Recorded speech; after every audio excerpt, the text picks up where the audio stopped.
Testing 1 2 3. Testing 1 2 3. We are live. Is that the new intro? I think so. I change it up every week. I see that. What's going on, JT? What's up, pal? Not much, man. Not much. We got an update on those 19 in a row. Can't wait to hear it. What's up, Shawnee? What's up, buddy? Whoever had the low number. I don't know if anybody had. We're not done. So the 19 in a row went through next Tuesday. And those of you that don't know what we're talking about, last live stream 2 Thursdays ago, I mentioned that Friday I started 19 in a row charters. I got Friday in, I got Saturday in, I got Sunday in. Looking great. Monday, 4 super nice people. Super nice. Brian, Julie, Hal, and Brenda. I think Hal and Brenda are the names. Brian and Julie booked me. We get out. We are almost up to Montauk, and no chance. Zero chance of fishing. Even the north side, the bay, a rolling mess. Just impossible. We turned around. We came back in. And we had a string of cancellations from there. So I've gotten 6 in so far. Today was canceled. Tomorrow's canceled. Saturday's canceled. Stiff east wind each day, impossible. And then looks like Sunday, Monday, Tuesday, we'll get those in. So if that happens, we'll have the final update on the net, because I know there's some bucktails involved, and whoever guessed right. That's right. If it goes according to plan and I get the last 3 days in, which it's looking like I might based on the weather forecast, the final number will be 9 of the 19. All weather related, incidentally. None. Actually, I shouldn't say all weather related. Well, it's tough this time of year, too. Yeah. Yeah. So that's the story there.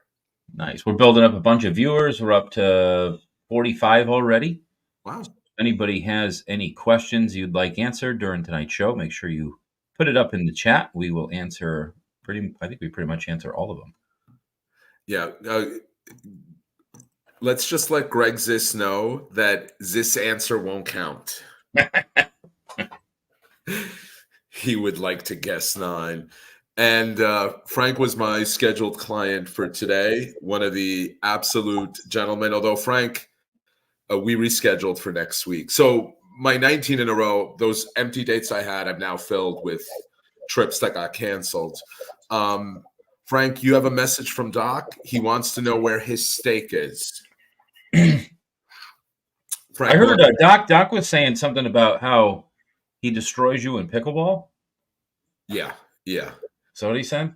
That's what his that's what his fake medical degree brain would like him to think. Well, he has never beaten me in tennis or pickleball. Let's hear what he has to say. Here he is. That's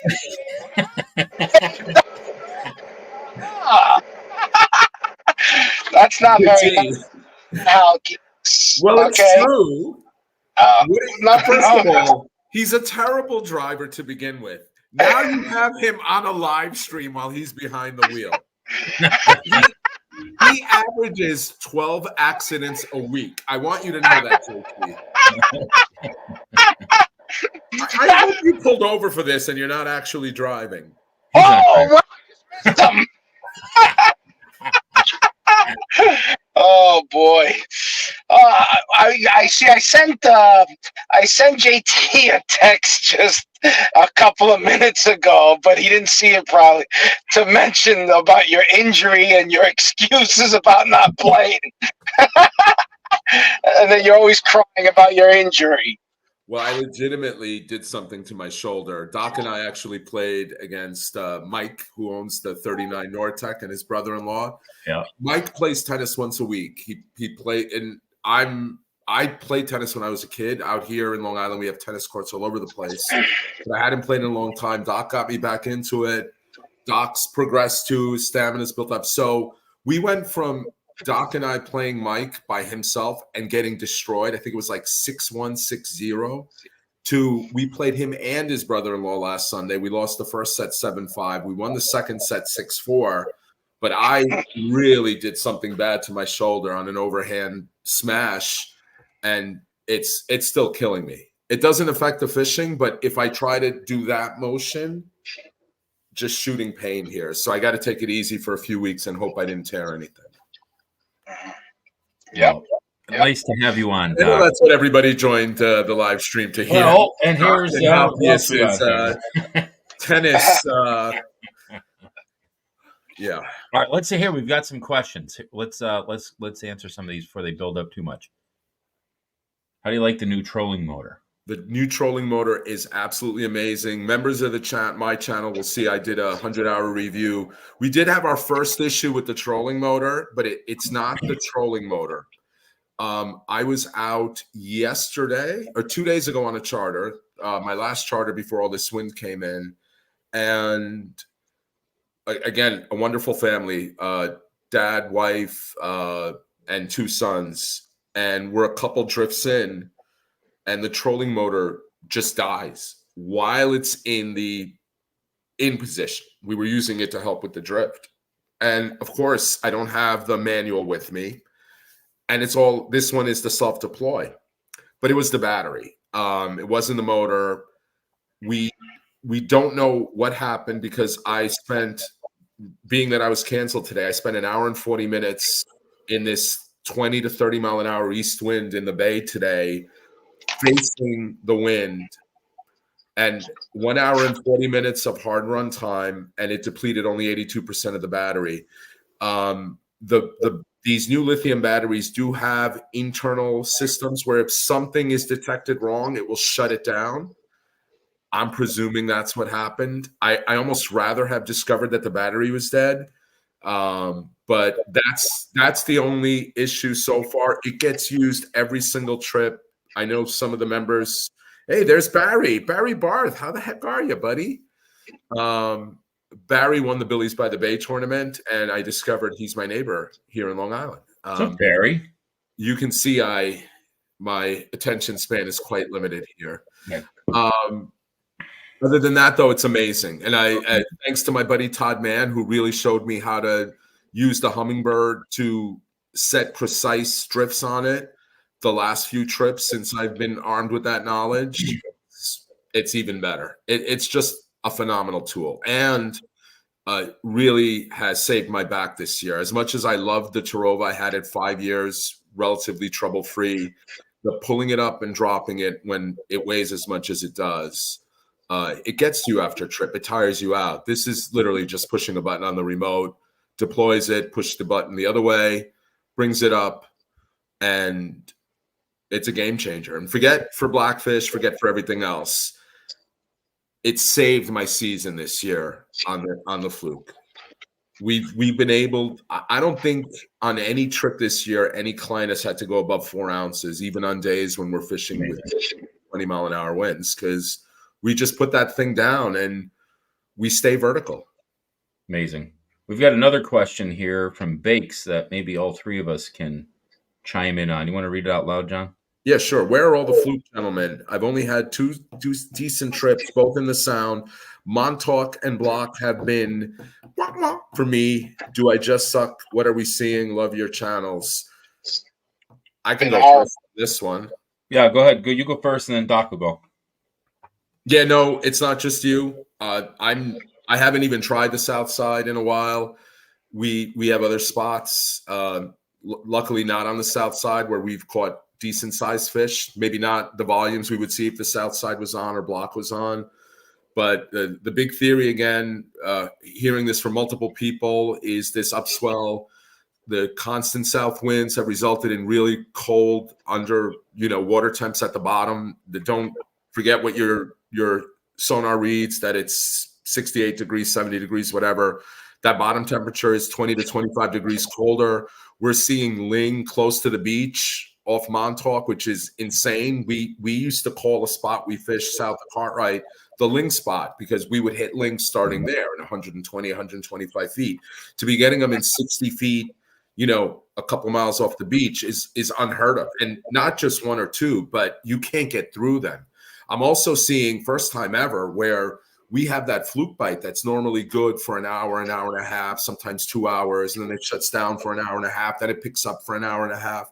That window now is really small. I'm not kidding. It's just you got to get them fast. You got to short drift earlier. And I think that colder water is making them lethargic, and we're seeing skinny fish too. It's very skinny.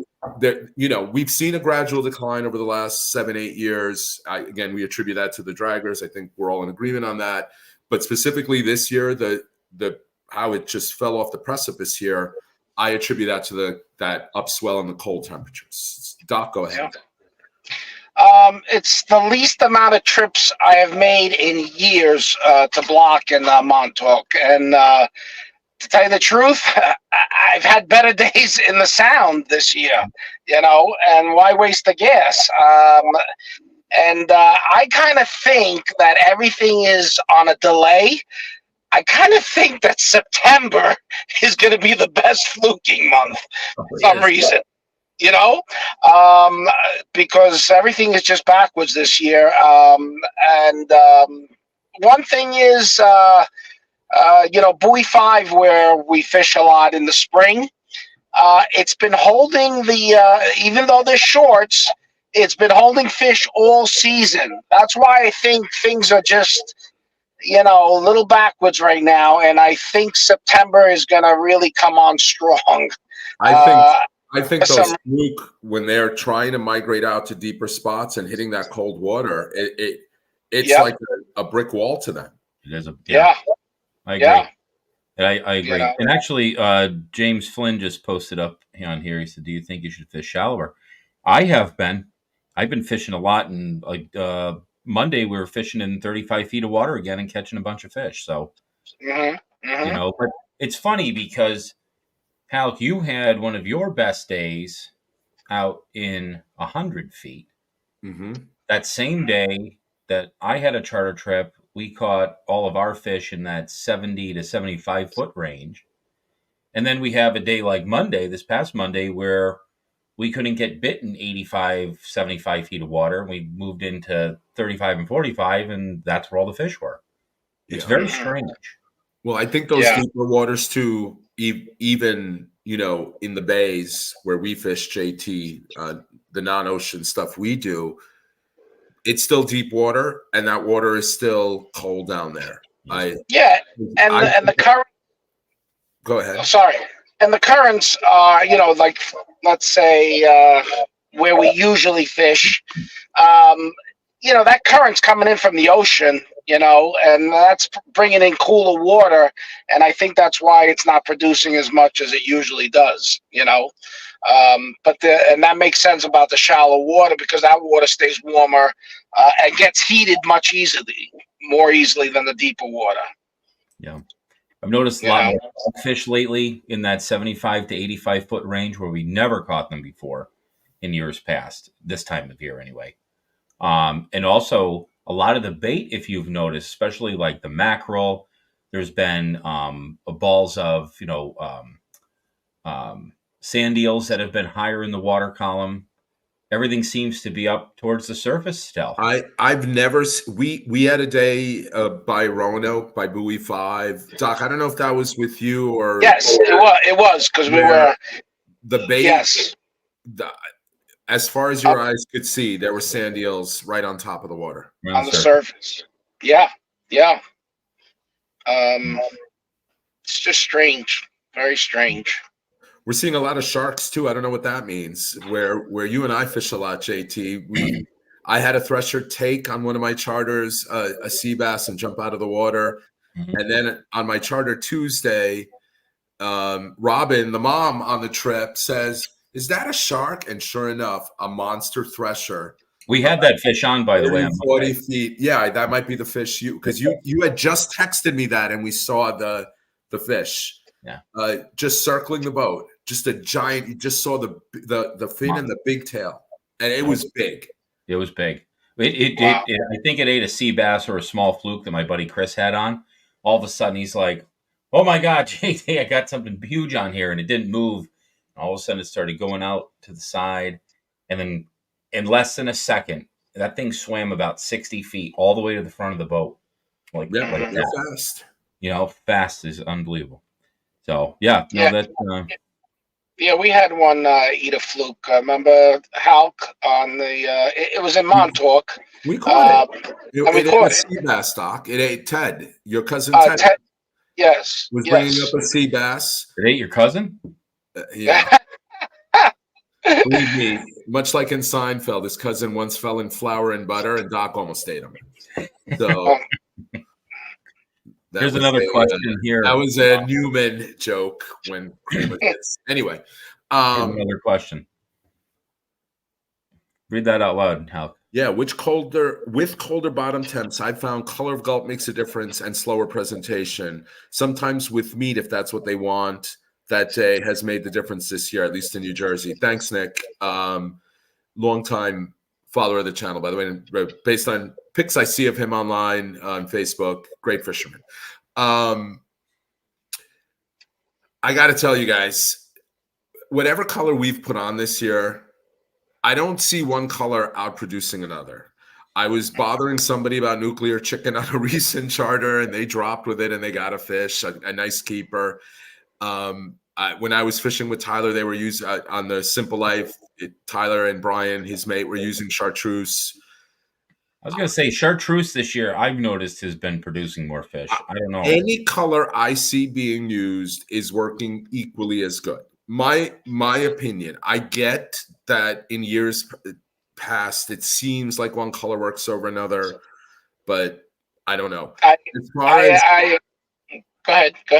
I was just going to say, as far as bait goes, look, we all used bait for years. I'm not going to poo-poo bait,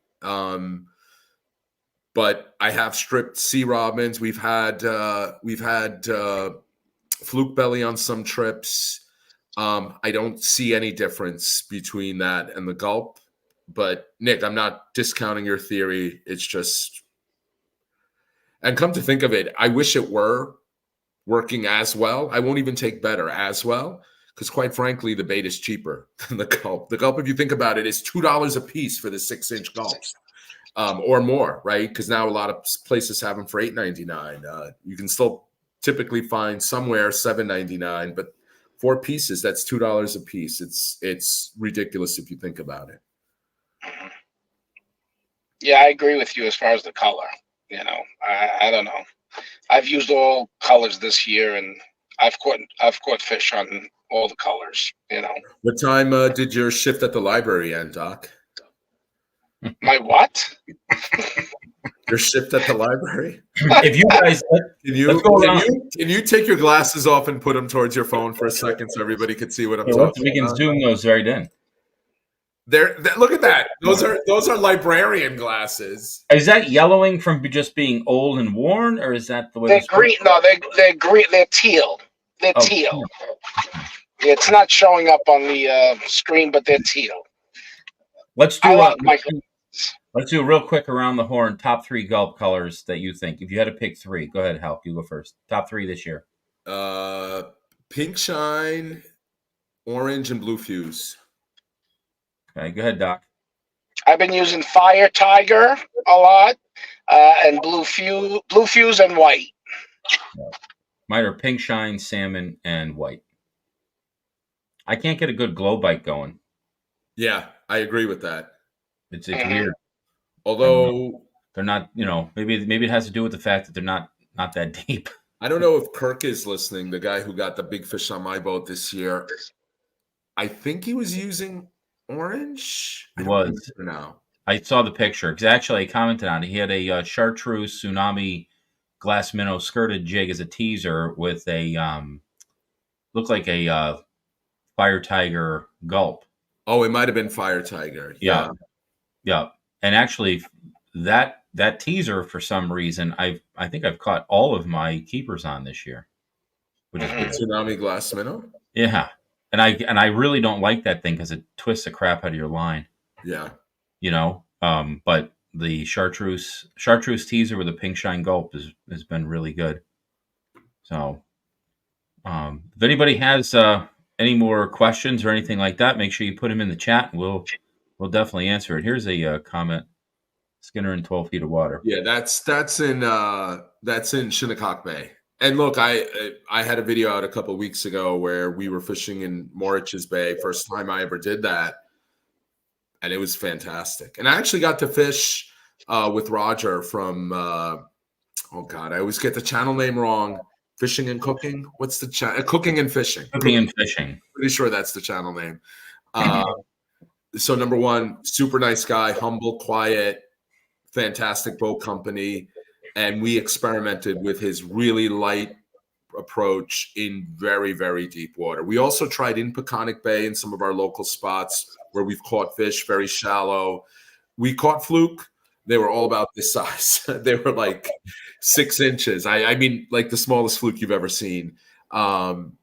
Which leads, and Peconic Bay is a very deep bay. It's very deep. There's spots where it's approaching 100 feet. And I'm wondering if that also is suffering the same upswell, because we had a terrible year this year in the bay. And I'm wondering if that's suffering the same type of bottom temperature, being a lot colder than the top. And maybe that's why it's not as productive as Shinnecock is this year and as Morich's is this year, because it's really just an extension of the Block Island Sound, which feeds into Gardner's Bay, which feeds into Peconic Bay. It's really just one big water system, and we call it Peconic Bay just because of land demarcations, but it's really part of that larger body of water. Got another question here, if you want to read it. Yeah, is this year's bait presentation smaller than previous years? Seems the smaller bait presentation is better than the larger. Thanks, Robert. Not for me. We've like I said, we've been lucky, right? We've had decent trips, not necessarily numbers, but decent size fish. It's all been on the standard 6-inch gulls. Doc? Yeah, I basically use the smaller baits in the springtime.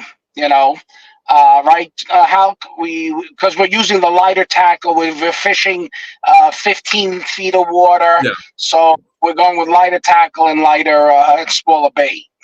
But now I meant with the stuff we're doing in deeper water. Yep. Right. Yep. What about you, JT?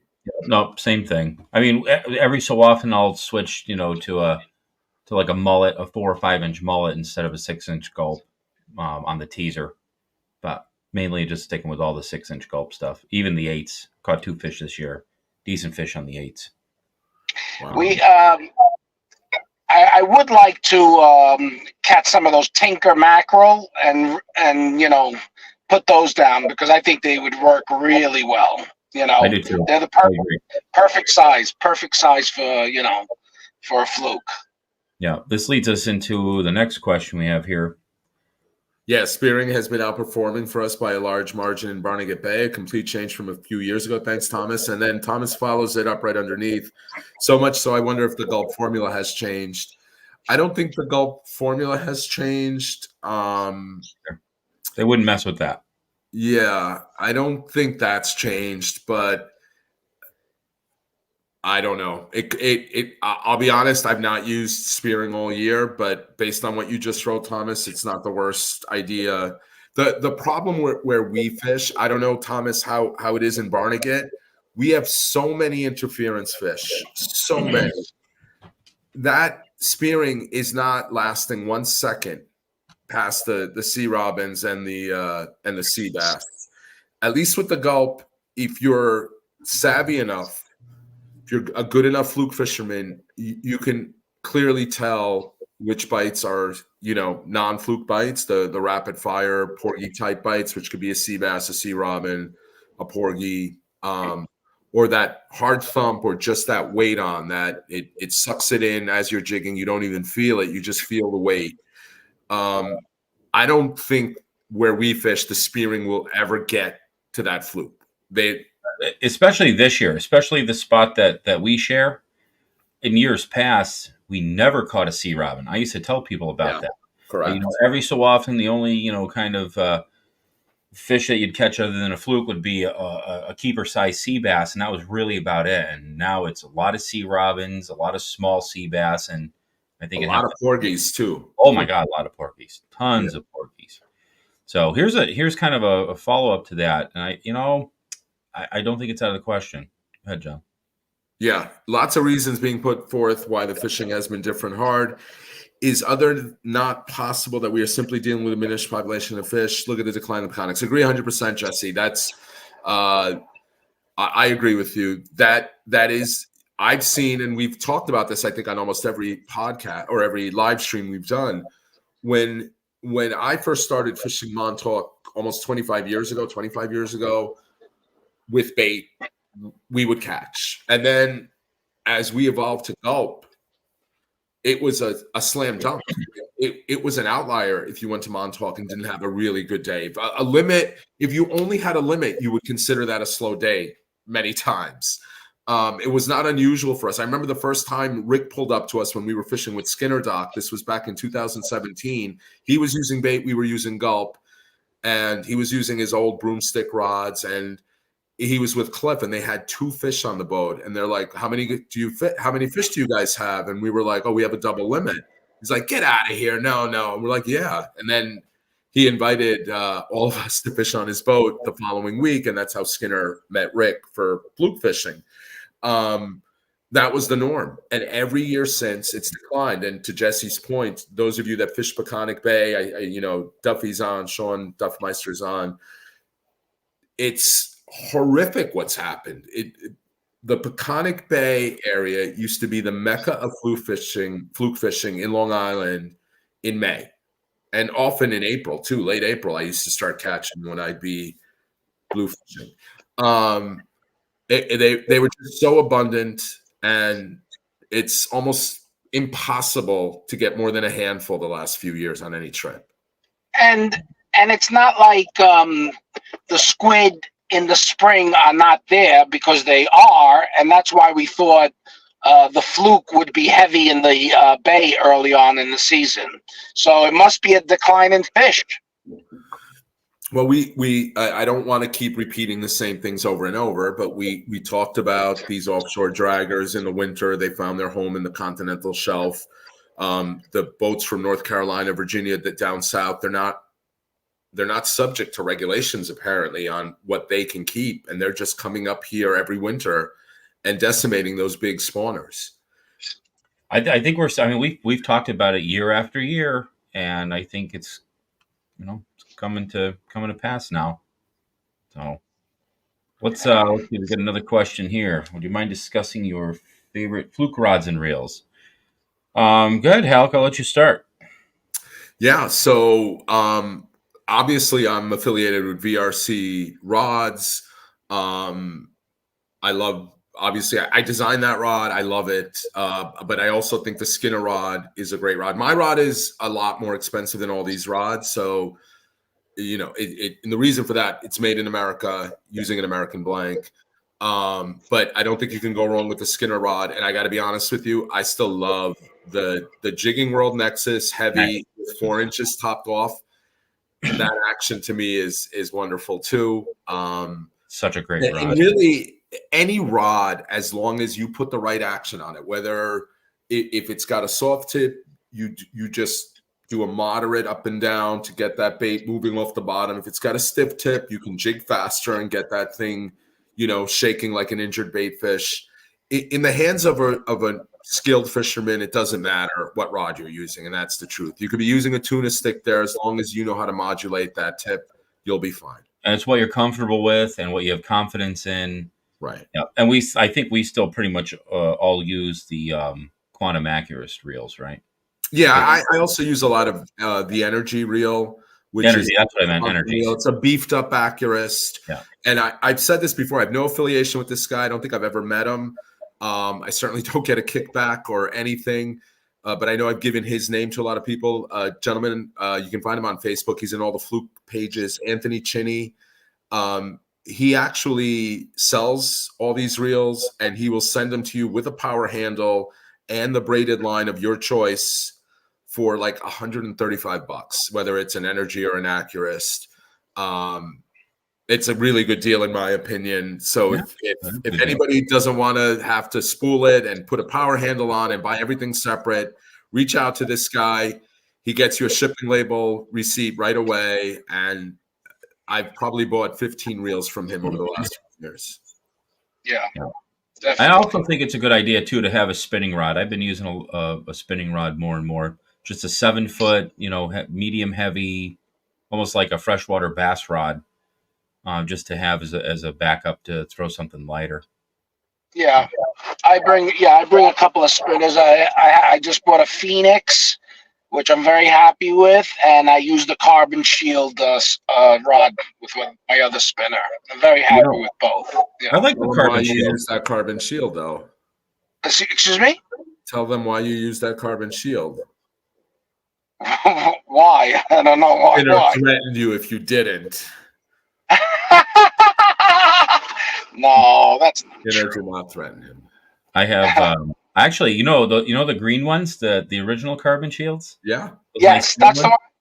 That's the one I have. Yeah, I found 3 more of those brand new at a tackle store. Yeah, I like those. Yeah. Let's see what else we got. I even use it for bassing as well. Sure, it's a great rod.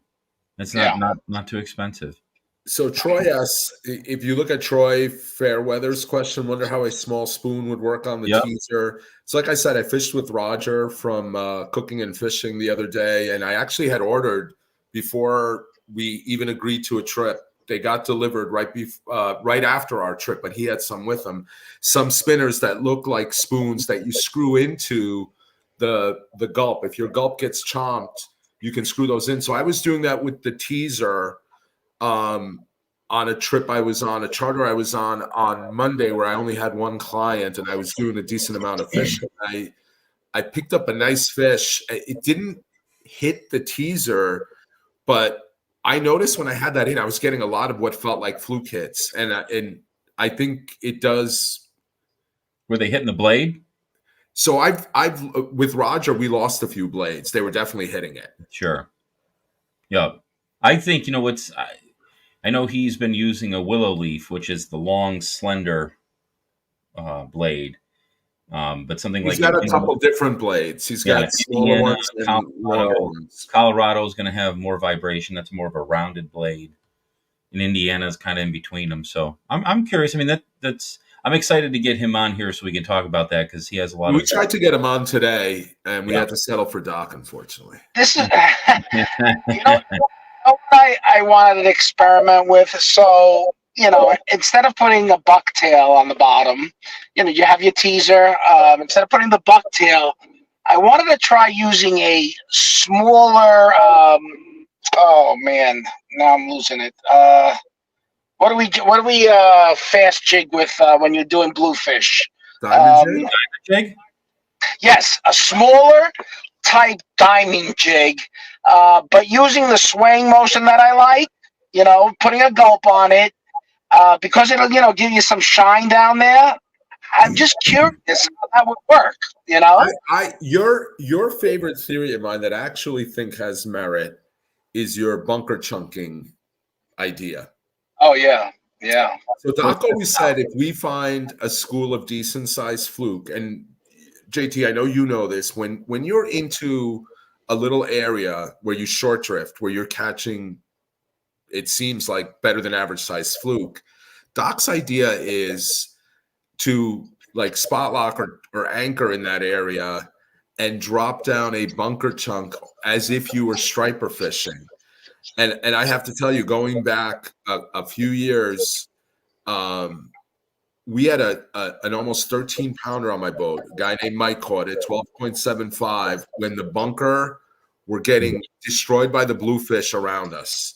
And I'm positive that the big fluke were just sitting under that commotion, waiting for those chunks to fall down and scavenging. Well, the reason I also want to do it is because 2 separate people have told me that they were bunker chunking for bass near Orient Point, and they were bringing up doormats. Yes. 2 separate people told me this. I had another friend tell me that this week. They were out striper fishing at night. With a bunker, and they caught it a 12 or 13-pound fluke over near Hatchett's Reef. Okay. Mm-hmm. That's another thing I'd like to do one day is I'd like to go fluke fishing at night. because I think they're really aggressive at night. The biggest fluke I've ever personally seen caught was a 16-pounder caught on the Viking back in like 2004, 2005. I was on a night striper trip. We were fishing eels off the point, middle of the night. And this is when the season closed August 31. It was whenever we had like that 21-inch mandate and an August 31 closure in New York. And 16-pound fluke caught on a live eel at night while striper fishing. And it had to be released. And it was they included it in the fishermen too. But I was on that boat and saw that fish. I couldn't believe it. Yeah. I mean, we've talked about that. They're just as aggressive as a bluefish. And I think they live in a lot of the same waters. You know, we were over at the Gut last, I want to say it was Thursday. And we got that kind of like really slack tide where it was like, you know, really just still, slowly moving. And I looked at the graph and there's a ton of sea bass. And I said to my buddy Joe, I'm like, I know there's big fluke that live here and nobody bothers them. Yes, I agree. Doormats at the race. JT, I have spots on my GPS at the race marked sea bass because we've caught big sea bass there at Slack. Same thing. Yeah. I promise you drift through there, all that rocky structure. Absolutely. I know there's big fluke there. There's big ones too. Big fluke. I was thinking that like 2 weeks ago when I was going through the Gut. I mean, there has to be big fluke there. Has to be. Yep. Just sitting off the backside of that thing, just waiting for just look. Think about all the slaughter that goes on when the bluefish and the stripers are just heavily feeding during the rip. You know, they're just sitting back there. There's big holes for them to just hang out in, let the current fly over their heads. And you can tell, even when there's a big feed there and you look down in the water and there's just scales, it looks like the water is just, you know, glittering. Yes. You know, there's chunks of everything floating down. I have a feeling there's a lot of places that we don't fluke fish that have megas. Yes, I agree totally. Yeah. And, you know, when you go back and you look at like that old video of Charles Nappy that I have posted up on Next Drift, he talks all about fishing. He didn't fish areas like we fish. He would be looking for the really strong rips. That was his favorite thing to do. Skinner says that all the time. Rips. When he's on my boat, he goes, I like this. Look, a rip line developed here. We got to fish this spot. Mm-hmm. Well, we had a trip earlier in the year with Todd and Sweeney and Todd's wife, and we did the rip line in Mattatuck, and we had 6 keepers, and one of them was almost 7 pounds, you know? So, yeah, I think they're aggressive. They're predators. Is this the trip where your reel came off? I got to go now. I'll take care, guys. Yes, it is. that was a funny video. I must. I don't understand why you keep your drag so loose. I would suggest keeping it tighter while you're fishing. JT, you know what him and Sweeney do to me, right? What, with the drag? They loosen my drag all the time. Okay. And they're so annoying. The best is when I'm talking to him while loosening his drag, and he has no idea. Oh my goodness! Here's a question. 10. Yeah, 10. What line test do you use? 10. 10-pound braid. 10. Yeah, 10-pound braid. What about? Let's talk about leaders real quick. I get a lot of questions about that because I use a lot of different size leaders. I'll use 20. I'll use 30. What do you 20. guys? The only thing I don't like about 20 is it sort of curls up. It doesn't hold its integrity. Yeah. So I I use 30. Mm-hmm. Ocean fishing 30. And I use Seagar Fluoro.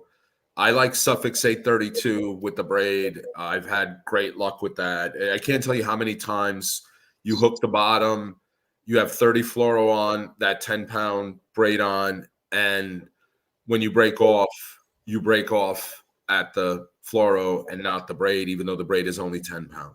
Braid straight to fluoro or braid to straight? I used to do I used to use the small barrels, but honestly, I've gotten so fast at tying that knot. it's just easier not having to deal with, especially at my age, where this is not a lie. I have this right here by my desk here. You could see it. It's a magnifying glass so that I can read my mail. Yeah. It's just easier to buy it for me rather than trying to thread that little barrel swivel. Yeah, I agree. One of my last keeper Fluke was loaded with crabs. Yeah. Wow. Yeah, I got to tell you, I've hardly found anything in their bellies this year. Hardly anything. It's really? Almost maybe 5% of the Fluke I filleted this year have had anything in their bellies. So, Doc, Halkias is really good at catching the starving ones. Yeah, but it is interesting. I mean, we know that the cold water, inhibits them from feeding, right? So could it be related? I don't know. Maybe they're more lethargic. The crabs are easier to scoop up than a swimming bait fish. Well, they're not as fast. They're not as fast. The sea bass are always loaded with crabs when I fillet those. So the little ones, right? The little tiny, the little crabs. Yeah, the little crabs. Yes. Although we had a nice 21-inch sea bass the other day that spit up the head of a peanut bunker. Which, again, that was on your video. And JT, that our base spot loaded with peanut bunker this year. I don't know if you've noticed them jumping all over the place. All over the place. We even had a bluefish on the bottom a couple trips ago, but that just leads credence because the sea bass didn't chop off the head. I guarantee you that fish was chopped by a small blue. The head drifted to the bottom, and the sea bass scavenged it. Yeah.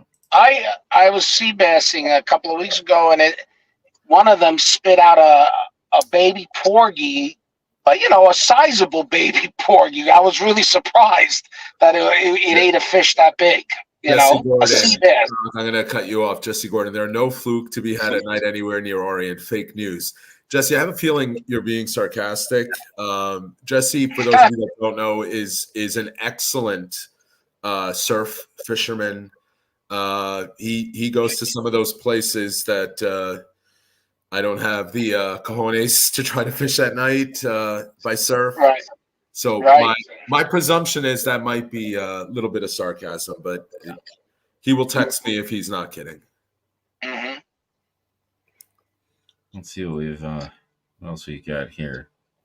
This is I can't see the whole thing. I only see half of it. John, you want to read it? Yeah, sure. On the gulp, since they're kind of like a sponge, I like to squeeze the gulp in a towel to get water out, then recharge it. My two biggest flukes have been on the herring chunk. Interesting. Wow. Sardine. No. So I think you talking about the gulp color. Yeah, or maybe Yep. So I have a bunch of sardine. There's something interesting. Mantis shrimp. We had a fluke burp up a mantis shrimp, or a part of a mantis shrimp. Yep. So I've seen July, August, early August time is when the mantis shrimp are usually spawning. So that's why what is it? New penny is a really good color, and you know what? I want to change my answer on the 3 gulp colors. Let's take out orange and put new penny in. New penny's been sick. Yeah. So I'm going to go pink shine, blue fuse, and new penny. Yeah. I purposely didn't mention new penny. Oh. No, just kidding. I'm just kidding. Big Fluke seemed to love porgy too. So yeah. So let's Skinner won that contest. The Fluke tournament last year, Doc. The Doc had a 24-inch Fluke. Skinner had a 24-inch Fluke. Doc's Fluke weighed a hair over 5 pounds, and Skinner's Fluke weighed a hair over 6 pounds. And when Skinner filleted his Fluke, it had a porgy and a little weak fish in it too. Here's another one. If you tried to use a jerk bait, haven't used a jerk bait, but I have experimented with a big deep diving crankbait, a bomber and a 6XD from Strike King, and I've been catching fish on it. So I got some footage last week and a little bit more on Monday of the rig. So yeah, I've been using it in 65, 75, 85 feet. Frank, I have tried his technique. It's great. The problem with it where we fish is you catch a sea bass right away, invariably. You really need to be in a shallower spot, I think, where there's less interference fish. But if you look at that video I did on the Rosie, Ernesto was using his technique to a T, and he had 4 keepers on a day. So Ernesto and I had 6 keepers between us. The Rosie posted the next day on Facebook that, we had wind against tide, which we did. Not the greatest day. They had 15 keepers. They had like 50 people on the boat, and he and I, with that really light technique, a quarter-ounce jig, we had 6 of those. And Ernesto, to his credit, using Roger's technique, had 4. Fellas, I gotta go because I gotta pick up the wife. But it was a pleasure. All right. Thanks for joining us, Doc. That was a nice surprise. I really had no idea he was joining. Yeah, get your JT. Get your arm healed. All right, I gotta get you back on the court. All right. Yeah, we need to see an episode of this. We need to you got to bring the camera with you. At least get a little clip of you guys doing this pickleball. Oh, that would be interesting. By the way, yes. When you pick up the wife, can you also pick up the thing you owe me for like a month now?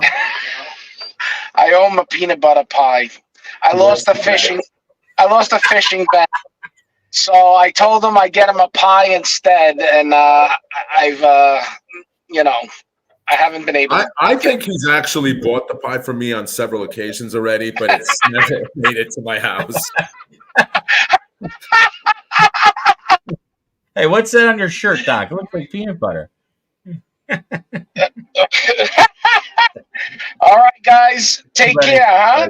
Take care. Yeah. All right. That was good to have him on. Cool. So let's kind of recap what obviously our plans are pretty shot for the weekend except for Sunday. So what are your plans for Sunday? Sunday, still big swells in the ocean, so I'll probably stay, in the Bay Area, the deeper parts. Then Monday, Tuesday, I have same client 2 days in a row, first time fishing with them. Tomorrow I have exciting stuff. I don't know if Andy's listening, but I put out a video today. Andy bought my old CV. He's selling it. So if anybody wants the old CV, it's perfect. Just too much boat for him. And I think he's still getting rid of the Parker. I think he's emotionally attached to that boat. So maybe he's a little less hesitant to pull the trigger. But he told me he is. And we are going to a dealer in Long Island and building out a brand new Blue Water 25T. So a smaller boat that he can handle easier by himself. And he has a dock slip with his new home. And that boat will fit perfectly in there where the CV won't. And the Parker truthfully doesn't either, even though it's supposed to fit in there, but it sticks out so much. So I did a factory tour of Blue Water. Fantastic company, great owners. They care about their stuff. They build a great boat. They've been around forever. I think the second oldest continuously family-owned boat company. Not the same family, but it's not corporate owned. And I'm excited to spec it out with him tomorrow. So that's my plan tomorrow. That'll be fun. Yeah. What about you? Yeah, I mean, I'm not sure yet. I think I'm actually going to go check out some spots in the Sound if it's not too nasty. East wind, man. I don't know. I don't know. I don't know. I don't think they watch the channel, but I had guys in a 23 Sea Hunt pass me today when I was coming back in after testing out my trolling motor for an hour and a half. And I got as far as the opening of Gardner's Bay, and it was a steep chop, like 2 to 3s. And they told me they were going to the gut. And I said, hey, I'll tell you what to do, but don't do it. Don't do it in a bay boat. Wish. Wow. Yeah. I don't know. It's really going to be weather dependent, and I'm hoping that it doesn't totally kill the fishing for the next week. So we'll see what happens. But let me see if anybody else has any questions. Here we go. East wind sucked today. Yeah, but it did. Yeah, and Robert, we're not talking about Sunday. Sunday though, there's going to be a residual. Let me just give you the forecast for Sunday. Southwest off Montauk. Bear with me. From what I recall, it looked like huge seas on Sunday. Huge. It was supposed to be 11 feet at one point. Well, so tomorrow they're 9 feet at night. By Sunday, they're subsiding in the morning to 5 feet, then 4.5 feet, then 3.8. So it's getting better, but it's still it's just not comfortable when it's 4.5 feet, even at 8 seconds. It's not comfortable. Yeah, Sunday is going to be start off in the morning as a northwest wind, then switch to a west wind around 8 o'clock at about 5 miles an hour, between 5 and 10, and then around 11 o'clock it's just going to be blowing 15 straight out of the west, and then up to 20. And Duff is right. There's going to be long residual effects too. Anyone who's dealt with these storms before knows that fishing usually shuts down for a couple of days. And what we always see when there's a heavy blow like what's coming in on Saturday, that water is dirty for a couple of days. Like all that mud and sand off the beach. Nasty. Like when you turn Montauk Point after a hurricane, the water right at the point is brown. Like it looks like churning mud out there. Yoo-hoo. Yep. Looks like yoo-hoo. Yeah. So everybody be safe. Don't do anything stupid. Yeah, don't go to the gut with a 20 to 30 mile an hour. Don't go to the race. Just skip it. It's just the wind's going to be bad. We don't want any heroes. Just wait a few days and it'll be better. So JT, I guess you and I will catch up again Sunday afternoon for the members chat, the members Patreon chat. Yep. So Sunday, if you're not already a member of the Jigging Jerks YouTube channel or Next Drift Patreon channel, make sure you join one of the two, and you can get on there on Sunday for our other live stream, which is members only. So, yeah, I mean, that's about all I've got. We had a good show tonight. It was nice having Doc on here. We had a lot of great questions. And so we will be back. The next Thursday night Fish Talk will be in 2 weeks, 2 weeks from today. You should do another contest, like how many charters in a row, how many days before I get my pie. Oh, that's going to be, I'm not willing to do that one. It's going to be a long time. Yeah. Although he might show up with it now because it was in. He's been publicly shamed as a pie welcher. Yeah. All right, guys. Thank you all. Had a great time as always. Care. Yep. Take Good care. Time. Take care, everybody. Bye-bye.